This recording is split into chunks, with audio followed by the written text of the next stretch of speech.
6,010 زبانیں بولی جا رہی، ہزاروں مٹ گئیں، آگے ہزاروں پیدا ہو گئیں۔ میرا اللہ کہتا اپنی اپنی زبانوں میں مانگو، میں قربان جاؤں۔ سنو کیا کہتا ہے، یسمع ضجیجہم باختلاف لغاتہم ولہجاتہم۔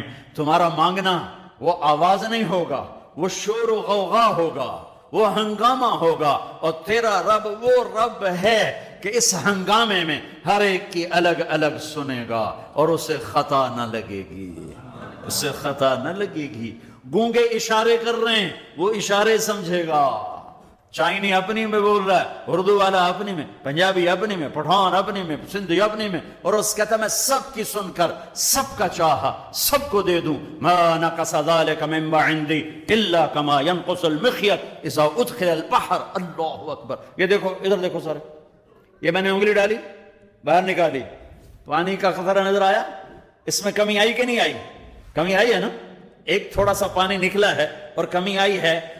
تو میرا نبی فرماتا ہے کہ تم سارے مانگو، وہ سب کا چاہا سب کو دے دے، تو اس کے خزانوں میں اتنی بھی کمی نہیں آتی جتنا سوئی ڈبو کر باہر نکالو تو آتی۔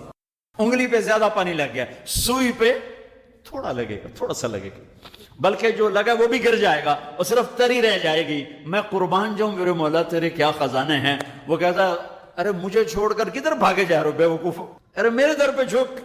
ففروا الی اللہ، ففروا الی اللہ، دوڑو اللہ کی طرف، رکضا الی اللہ من غیر ذات الا التقى وعمل المعاد۔ اور وہ ایسا ہائے ہائے ہائے ہائے، کدے ساڑی سندا نہیں۔ یہ کون بے وقوف کہتا ساڑی سندا نہیں؟ میں قربان جاؤں۔ پہلی آیت کیا ہے؟ الحمدللہ ہے، بولو زور سے۔ رب المسلمین تو نہیں کہا ہے، کیا کہا ہے؟ ہاں، اسے پتا تھا سارے تو مومن نہیں ہوں گے، سارے تو مسلم نہیں ہوں گے، اور پھر مسلمانوں میں سارے تو نیک نہیں ہوں گے، تو میں صرف کوئی نیکوں کا رب ہوں، میں صرف کوئی مسلمانوں کا رب ہوں، میں تو کل دنیا کے انسانوں کا رب ہوں۔ لہذا مجھ سے مانگنے کے لیے بس ایک شرط ہے جو ہر آدمی کر سکتا ہے، امن یجیب المضطر اذا دعاہ۔ میں تجھ سے تقوی نہیں مانگتا، میں کہتا ہوں میرے سامنے 2 آنسو بہا، میں تیری سن لوں گا، بس آ کے رو پاؤ، آ جا تو آ کے رو پاؤ، بس پھر میں تیری سنوں گا۔ تو مجھے آنسو دے دے، 2 آنسو دے دے۔ یہ کہتا جی میں تو یہ رونے نہیں آمدہ۔ اچھا چلو نہیں رونا آمدہ، ہائے کرنا تو آمدہ نا جی، ہائے ہائے تو میں کر سکنا، میں تو ہائے کر، اللہ کے عرش کے دروازے کھل جائیں گے۔ وہ تو دینے کے لیے بیٹھا ہے، ہم تو مائل بکرم ہیں، کوئی سائل ہی نہیں۔ اس کے خزانے ہیں کس لیے؟ دینے کے لیے تو ہیں۔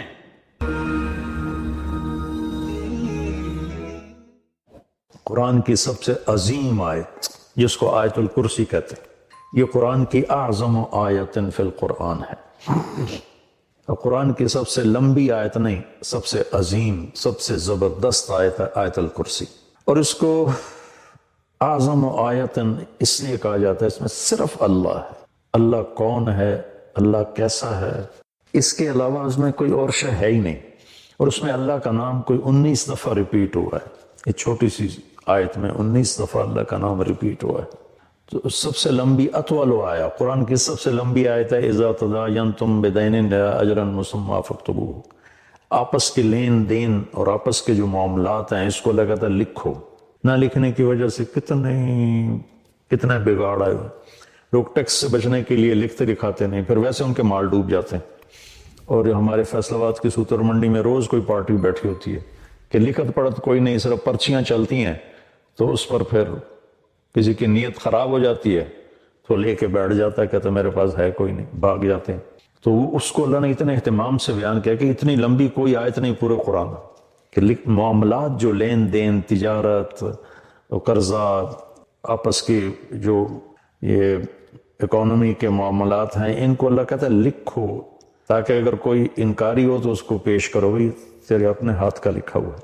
اخوف آیت فی القرآن، قرآن کی سب سے زیادہ ڈرانے والی آیت وہ ہے فَمَن يَعْمَلْ مِثْقَالَ ذَرَّةٍ خَيْرًا يَرَهُ وَمَن يَعْمَلْ مِثْقَالَ ذَرَّةٍ شَرًّا يَرَهُ۔ ایک رائی کے برابر اچھا کرو گے تو صلہ پاؤ گے، ایک رائی کے برابر برائی کرو گے تو صلہ پاؤ گے۔ یہ قرآن کی سب سے خوفناک ڈرانے والی آیت، اور اس کے بالمقابل ارجا آیت فی القرآن، قرآن کی سب سے زیادہ امید دلانے والی آیت، یا عبادی الذین اسرفوا علی انفسہم لا تقنطوا من رحمت اللہ ان اللہ یغفر الذنوب جميعا۔ کہ اے میرے نافرمان بندو، جنہوں نے اپنے نفسوں پہ ظلم کیا، اللہ کی رحمت سے مایوس نہ ہو، تم توبہ کرو میں ساری معاف کر دوں، توبہ شرط ہے کہ ساری معاف کر دوں۔ اور اللہ اپنی رحمت کو ایک حدیث میں اللہ کے نبی نے بتایا، اللہ یوں بیان فرماتے ہیں، یا ابن آدم لو بلغت ذنوبک عنان السماء ثم استغفرتنی غفرت لک ولا ابالی، میرے بندے اگر تو اتنے گناہ کر کے زمین سے اٹھا کے آسمان کی چھت کو لگا دے، پھر صرف ایک دفعہ کہہ دے یا اللہ میری توبہ تو میں ساری معاف کر دوں گا، ولا ابالی، اور مجھے کوئی پرواہ نہیں ہوگی۔ اور یہ قرآن کی سب سے امید والی آیت ہے، اور قرآن کی سب سے زیادہ عدل والی آیت، اور قرآن کی سب سے زیادہ اعتدال والی آیت، ان اللہ یأمر بالعدل والاحسان وایتاء ذی القربى وینہی عن الفحشاء والمنکر والبغی یعظکم لعلکم تذکرون، اللہ تمہیں حکم کرتا ہے عدل کرو، رشتہ داروں کو خاص طور پہ ترجیح دو، اور ان کے ساتھ اچھا سلوک کرو، ان کو دو، اللہ نے تمہیں دیا تم کو دو، اور احسان کرو، اور اللہ تعالیٰ تمہیں روکتا ہے کہ برائی سے بچو، بے حیائی سے بچو، گناہوں سے بچو، اور بغاوت سے بچو، ان سے اللہ روکتا ہے۔ پھر دوزخ والوں کے لیے سب سے زیادہ سخت آیت ہے، فذوقوا فلن نزیدکم الا عذابا، کہ یہ عذاب چکھو، یہ ہمیشہ بڑھتا رہے گا، کبھی کم نہیں ہوگا۔ اور جنت والوں کے لیے سب سے اعلیٰ درجے کی آیت ہے، لہم ما یشاؤون فیہا ولدینا مزید، کہ تمہیں جنت میں سب کچھ دیں گے، سب کچھ جو تم چاہو گے تمہیں ملے گا، جب تمہاری چاہتیں ختم ہو جائیں گی تو اللہ اپنی چاہت کا تمہیں عطا کرے گا، ولدینا مزید۔ تو آیت الکرسی سب سے عظیم آیت ہے قرآن کی، اس میں 9 جملے ہیں۔ اللہ لا الہ الا هو الحی القیوم لا تأخذہ سنۃ ولا نوم لہ ما فی السماوات وما فی الارض من ذا الذی یشفع عنده الا بإذنہ یعلم ما بین ایدیہم وما خلفہم ولا یحیطون بشیء من علمہ الا بما شاء وسع کرسیہ السماوات والارض ولا یعودہ حفظہما وهو العلی العظیم۔ 9 جملے ہیں۔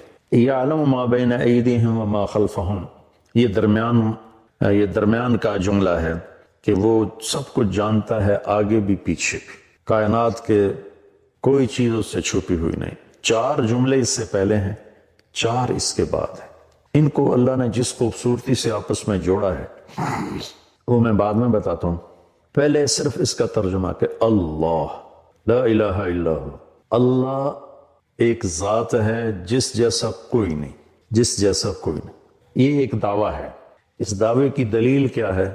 الحی القیوم، ہمیشہ زندہ ہے، ہمیشہ قائم ہے، لا تاخذہ سنۃ ولا نوم، نہ اونگتا ہے اور نہ سوتا ہے، لہ ما فی السماوات وما فی الارض، زمین آسمان میں سب کچھ اس کا ہے۔ چوتھا، یہ ابھی اللہ کے دلیلیں دے رہا ہے کہ میں ایک اکیلا اللہ کیوں ہوں، کہ میں ہمیشہ زندہ ہوں، ہمیشہ قائم، کوئی اور ہے؟ مجھے نہ نیند آتی نہ اونگ آتی، کوئی اور ہے؟ زمین آسمان میں میری چلتی ہے، کوئی اور ہے؟ سورج کو ہم نکالتے ہیں یا چاند کو ہم گھٹاتے اور بڑھاتے ہیں؟ من ذا الذی یشفع عندہ الا بإذنہ، کسی میں طاقت ہے کہ اس کے سامنے اس کی اجازت کے بغیر کوئی بول سکے؟ یعلم ما بین ایدیہم وما خلفہم، آگے بھی جانتا ہے پیچھے بھی جانتا ہے۔ ولا یحیطون بشیء من علمہ الا بما شاء، اس کے علم میں سے اتنا ہی ملتا ہے جتنا اللہ دیتا ہے، باقی انسان جاہل رہتا ہے۔ ولا یعودہ حفظہما، اس کو زمین آسمان کا نظام چلانا تھکاتا نہیں۔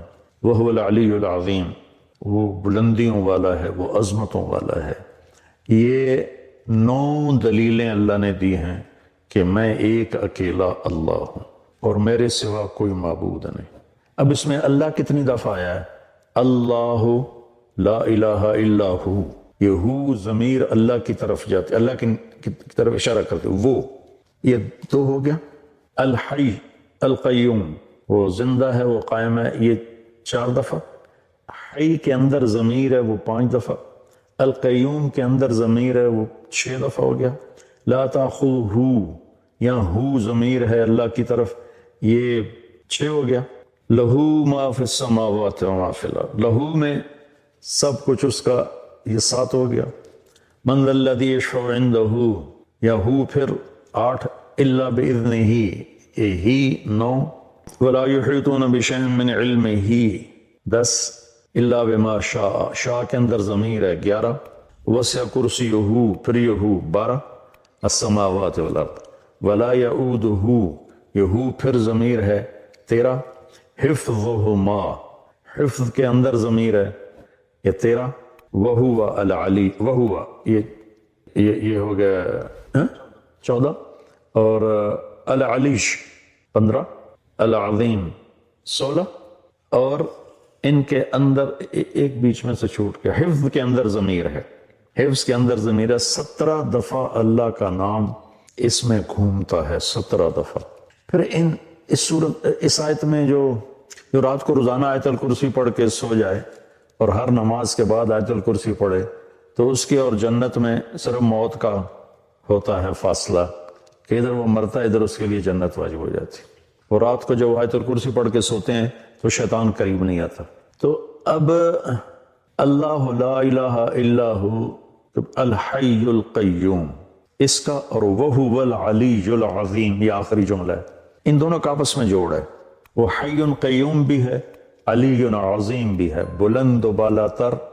عظمت والا کیونکہ وہ حی قیوم ہے وہ حی قیوم ہے کیونکہ وہ بلند و بالا تر اور عظمت والا ہے یہ پہلا جملہ اور آخری جملہ آپس میں جڑتے ہیں لا تاخذہ سنۃ ولا نوم نہ اس سے نیند آتی ہے نہ اس سے اونگ آتی ہے یہ جملہ اور ولا یؤودہ حفظہما اسے زمین آسمان کی حفاظت کرنا تھکاتا نہیں یعود ہوتا ہے وعد ایک آدمی زیادہ بوجھ اٹھا لے زیادہ تو اس کے منہ سے آواز نکلتی وہ کر کے چلتا ہے آپ لوگ تو بوجھ اٹھاتے رہتے ہو ٹریننگ میں تو جب وہ بوجھ اٹھاتے ہیں تو ہائے ہائے نکلتی ہے اس کو عربی میں وعد کہتے ہیں تو اللہ تعالیٰ فرماتا ہے کہ تیرے رب کی تو وہ آواز بھی نہیں نکلتی کہ تھک گیا ہوں ہائے ہائے تھک گیا ہوں تو یہ جملہ ولا یعود حفظہما لا تاخذہ سنۃ ولا نوم یہ آپس میں ان کا بڑا خوبصورت جوڑ ہے ادھر بھی اس کی شہنشاہی قوت اور طاقت کا بیان ہے کہ نیند ہی نہیں آتی ہوں گی جنت میں بھی اللہ ایسا کر دے گا اپنے بندوں کو نیند نہیں آئے گی اونگ بھی نہیں آئے گی آنکھ بھی بند نہیں ہوگی آدمی آنکھ بند کرتا ہے تھک کے تو اس میں تھکاوٹ ہے ہی نہیں جنت میں تو لہٰذا اور اللہ تعالیٰ ہر پل میں ایسی چیزیں سامنے اللہ کے پاس تو کمی نہیں کسی چیز جتنی جنت بنائی ہے اس سے خربوں گنا اور بنا سکتا ہے تو زندگی نہ ختم ہوگی اور اللہ کی طرف سے مزے کرانے کی بھی نہ ختم ہوگی کوئی ختم کوئی نہیں دونوں طرف لہو ما فی السماوات و ما فی الارض زمین آسمان کا مالک اللہ ہے یہ تیسرا جملہ ہے اور ادھر ہے وسع کرسیہ السماوات والارض اس کی کرسی نے زمین آسمان کا گھیرا کیا ہوا ہے تو یہ دونوں جملے آپس میں من ذا الذی یشفع عنده الا باذنہ اور ولا یحیطون بشیء من علمہ الا بما شاء یہ دونوں جملے آپس میں جڑتے ہیں کون ہے اس کی بارگاہ میں اس کی اجازت کے بغیر بول سکے کون ہے جو اس کی اجازت کے بغیر علم حاصل کر سکے تو پہلا 9ویں کے ساتھ جڑتا ہے دوسرا جملہ 8ویں کے ساتھ جڑتا ہے تیسرا جملہ 7ویں کے ساتھ جڑتا ہے اور چوتھا جملہ 6ٹے کے ساتھ جڑتا ہے 6 7 8 9 اور 1 2 3 4 ان دونوں میں جوڑ کس نے بٹھایا کیونکہ جب میں بول رہا ہوں نا تو بولتے ہوئے تو اس کی تمیز نہیں کی جا سکتی لکھتے ہوئے ہوتا ہے کہ میں لکھ رہا ہوں تو میں سوچوں اس جملے کو اس سے کیسے جوڑوں تو لکھنے میں ایسی کئی کتابوں میں تحریریں ہیں لیکن اللہ کے نبی بول رہے ہیں اور اس بول میں یہ ایسا جوڑ پیدا ہو رہا ہے کہ پہلا اور 9واں جملہ جوڑ رہے ہیں دوسرا اور 8واں جوڑ رہے ہیں تیسرا اور 7واں جوڑ رہے ہیں چوتھا اور 6ٹا جوڑ رہے ہیں تو یہ کون کر رہا ہے تو اس کا بیچ والا جملہ جو 4 ادھر یہ بیچ میں جو جملہ ہے وہ بتا رہا ہے کہ یہ کس نے کیا ہے یعلم ما بین ایدیہم وما خلفہم یہ اس رب نے کیا ہے جس کا علم اولین پر آگے بھی ہے پیچھے بھی ہے تو اس کے لیے اوپر والے کو نیچے سے جوڑنا